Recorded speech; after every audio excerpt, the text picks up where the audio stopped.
Suatu ketika, datanglah seorang kakek tua renta. Kakek itu badannya kurus, bungkuk dan ia memegang sebuah tongkat untuk menopang tubuhnya.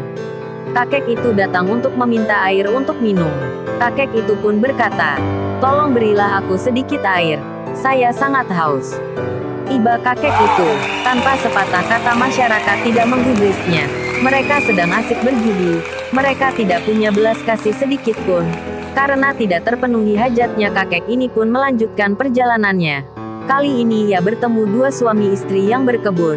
Mereka tinggal di gubuk yang tak jauh dari kebun mereka. Kakek itu pun datang menghampiri sambil mengucapkan salam. Mereka dengan ramah membalas salam si kakek.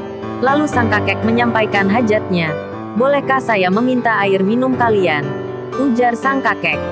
Dengan senang hati, istri tukang kebun ini pergi mengambil air di gubuk kecilnya, lalu memberi minum buat kakek tua itu.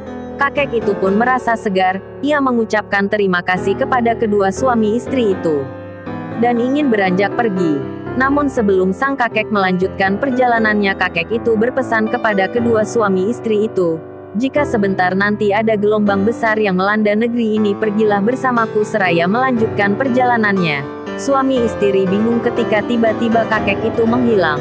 Kedua suami istri itu tidak mengerti apa yang dikatakan sang kakek. Ada rasa cemas di hati mereka. Mereka merenungi ucapan kakek itu. Suami istri ini pun kembali ke gubuk tempat mereka tinggal. Namun di depan gubuk mereka dikagetkan dengan sepasang ayam putih lagi mencakar makanan. Mereka pun memperhatikan sepasang ayam putih sambil berpikir dari mana asal ayam ini.